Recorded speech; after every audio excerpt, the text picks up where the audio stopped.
আমার লেখাপড়া করার খুবই ইচ্ছা ছিল, কিন্তু আমার শাশুড়ি তা চাইতো না। আমি লেখাপড়া করি এটা আমার শাশুড়ি সহ্য করতে পারত না। আর তাই শ্বশুরকে একদিন আমার শাশুড়ি কানে কানে কি যেন বলে। তারপর শ্বশুর আব্বা একদিন আমার সাথে যা করেছিল তা কোনো মেয়ের পক্ষে মেনে নেওয়া সম্ভব না। তাহলে পুরো ঘটনাটি বলি। আপনার মেয়ে পড়াশোনা করতে পারলে আমি কেন পারব না? নতুন বউয়ের এমন কথা শুনে চমকে যায় শাশুড়ি। তারপর বলে, তুমি এই বাড়ির বউ আর সে এই বাড়ির মেয়ে। তার সাথে নিজের তুলনা করতে গেলে চলবে না বৌমা। আর নতুন বিয়ে হতে না হতেই এমন মুখের উপর কথা বলছো। এখনো দিন বাকি আছে, না জানি তখন কি করবে। ইকরা তখন বলে, যদি পড়াশোনা নাই করতে দিবেন তাহলে বিয়ের আগে কেন বলেছিলেন যে বিয়ের পর মেয়ে পড়াশোনা করতে পারবে? ইকরার শাশুড়ি তখন বলে, এটা তো এমনিতেই মুখের কথা বলেছিলাম। যদি না বলতাম তাহলে কখনো এই বিয়ে করতে না। আর বাড়ির বউদের ঘরে মানায়, কিন্তু বাড়ির বাহিরে মানায় না।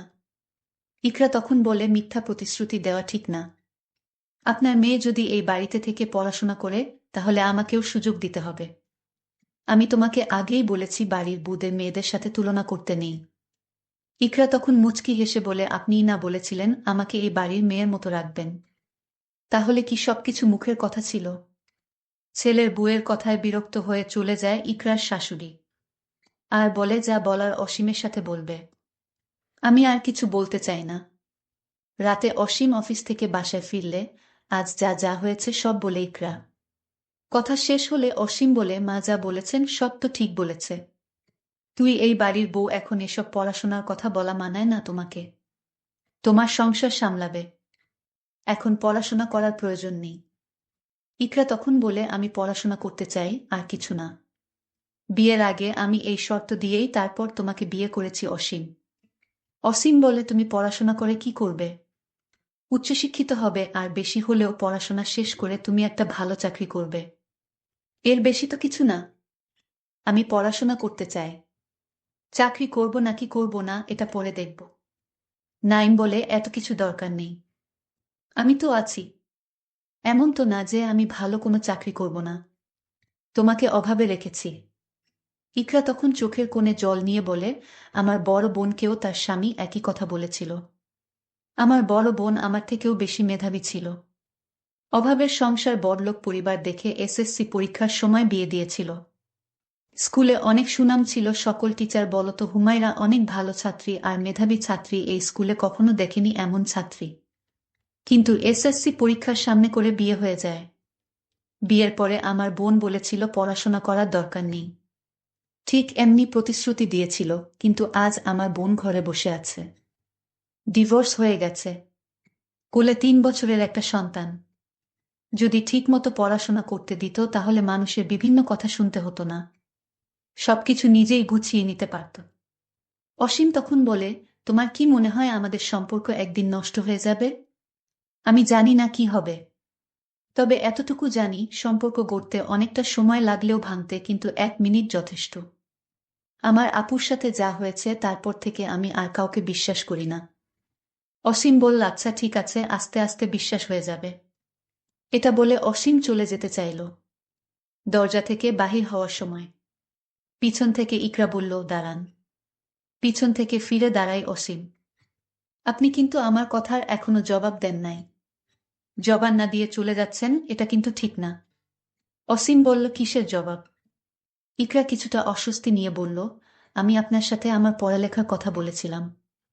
অসীম বলল, এই বিষয় নিয়ে পরে ভেবে দেখব আমি। মাত্র 1 সপ্তাহ বিয়ে হয়েছে, ধৈর্য ধরো। আর 3 মাস পরে আমার এইচএসসি ফাইনাল পরীক্ষা। আমি আর সময় অপচয় করতে চাই না। আমার ভাই নাইমকে বলে দিয়েছি আমার বইগুলো দিয়ে যেতে। কালকে সকালে নাইম আসবে। এখন আপনাদের থেকে অনুমতি নেওয়ার জন্য আমার দরকার নেই। কারণ আমি বিয়ের আগেই বলেছি ঘর সংসার সামলাপ আর পড়াশোনা করব। অসীম কিছুটা বিরক্ত নিয়ে চলে যায়। এতক্ষণে অসীম বুঝে গিয়েছে ইকরা অনেক জিদ্দি একটা মেয়ে। যা বলছে তাই করবে। পরের দিন সকালে ভাই আসে। আজ শুক্রবার, সবাই বাসায় আছে। নাইম এসে কলিং বেল বাজায়। অসীমের মা এসে দরজা খুলে দেয়। নাইমের হাতে বড় একটা ব্যাগ দেখে বলে, এই ব্যাগের মধ্যে কি আছে? নাইম বলে, আপুর ফাইনাল পরীক্ষা 3 মাস পরে। তাই বইগুলো দিতে আসলাম। এই কথা শোনার পরে অসীমের মায়ের মাথা গরম হয়ে যায়। তারপর অসীমের সামনে এসে বলে, তুই কি অনুমতি দিয়েছিস পড়াশোনার জন্য? না, আমি কিছু বলি নাই পড়াশোনা নিয়ে। ইকরা বলে দিয়েছে পড়াশোনা করার জন্য কারোর অনুমতি নেওয়ার দরকার নেই। আর বিয়ের আগে পড়াশোনার জন্য অনুমতি দেওয়া হয়েছে। তাহলে এখন আর সমস্যা কিসের? সমস্যা আছে, তুই বুঝবি না।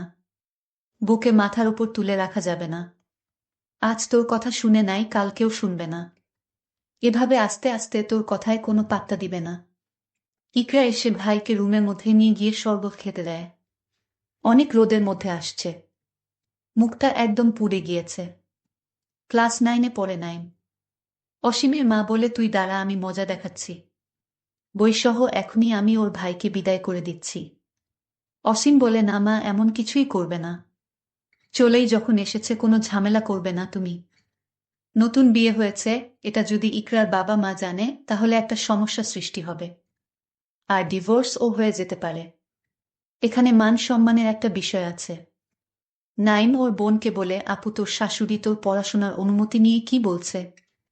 আগেই তো বলা হয়েছে তুই বিয়ের পর পড়াশোনা করতে পারবি।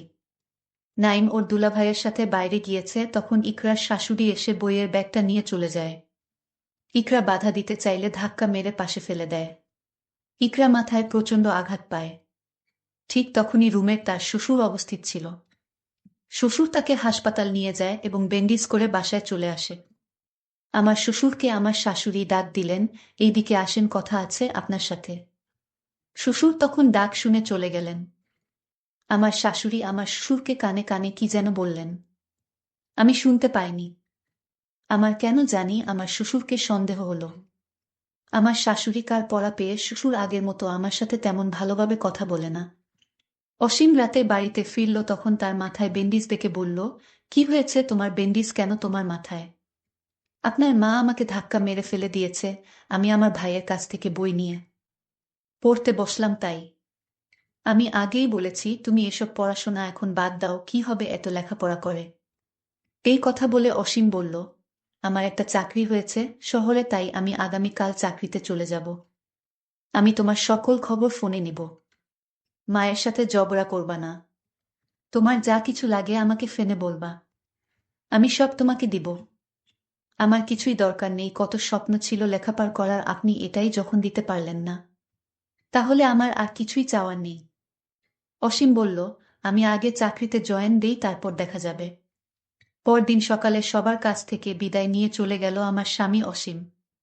এইদিকে শাশুড়ির কান পড়া পেয়ে আমার শ্বশুর যেন কেমন হয়ে গেছে। আমার দিকে তার শ্বশুর সবসময় এক অন্যরকম দৃষ্টিতে চেয়ে থাকে আর বলে, বৌমা চিন্তা করো না, সব ঠিক হয়ে যাবে। এখন আমি আমার স্বামীর রুমে একা ঘুমাই। একদিন রাতে আমার রুমে আমি একটা অদ্ভুত শব্দ পেলাম, মনে হয় কে যেন আমার রুমে হাঁটছে। আমি এই শব্দ শুনে ঘুম থেকে উঠে দেখলাম কেউ নাই আমার রুমে। এটা তো শহরের বাড়ি, আর এখানে তো কোনো ভূত থাকার কথা না। তাহলে কে আমার রুমের পাশে ছিল? আমার মনে মনে সন্দেহর সৃষ্টি হলো। এটা কি হতে পারে, মানুষ না অন্য কিছু? এসব ভাবতে ভাবতে আমি ঘুমিয়ে পড়লাম। ঘুমের মধ্যে আবার আমি আমার রুমে একটা শব্দ পেলাম, শব্দটা হাঁটার। মনে হয় আমার রুমে কেউ হাঁটছে। দেখলাম আমার রুমে কেউ নাই। আমার মনে হয় আমি দুঃস্বপ্ন দেখেছি। আর ঘুম হলো না। সারা রাত জেগে রইলাম।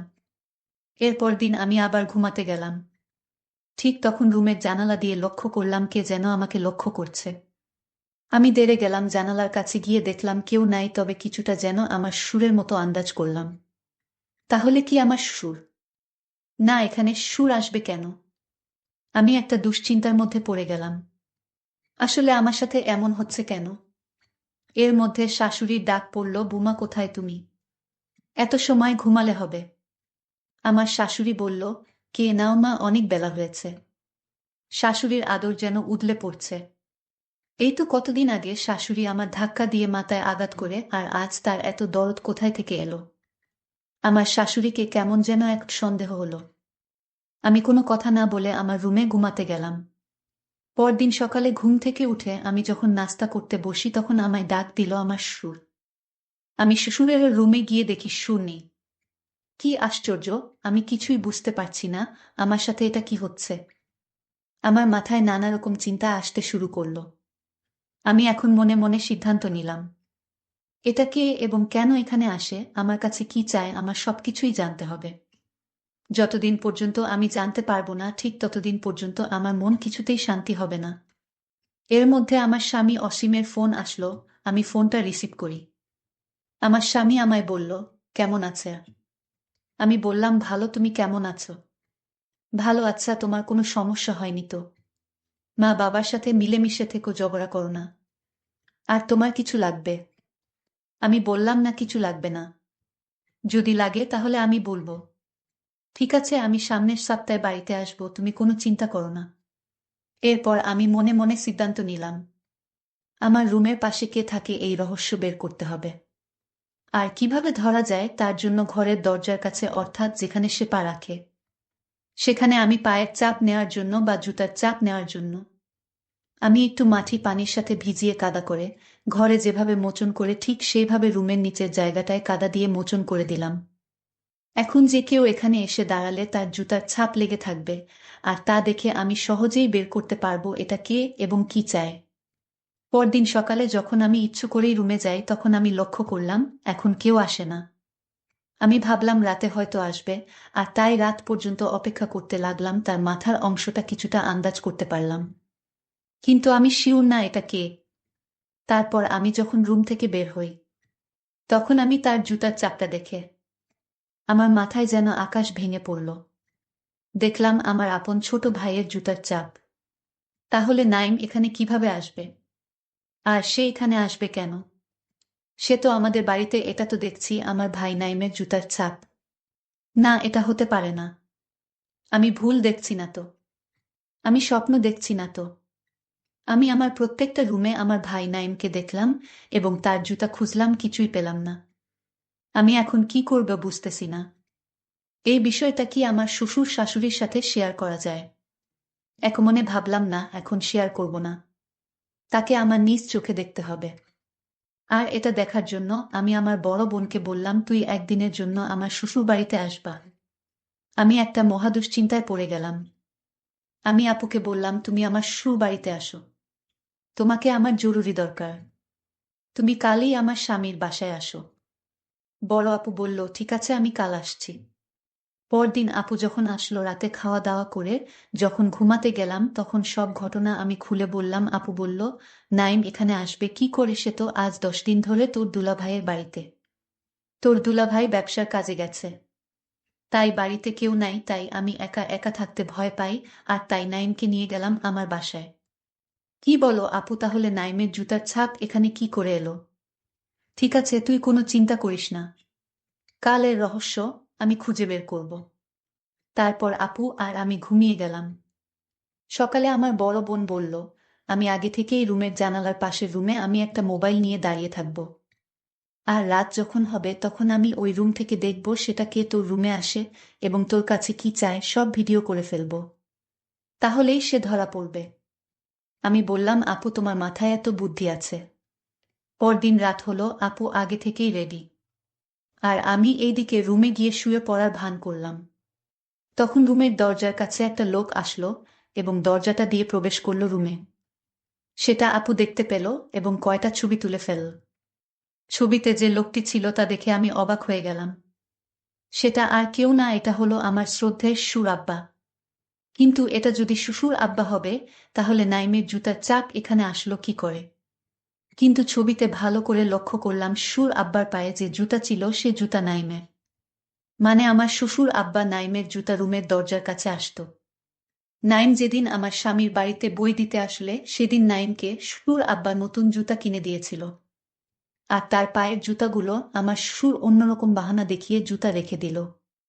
শ্বশুর কেন আমার ভাই নাইমের জুতা পরল সেটা পরে বলছি।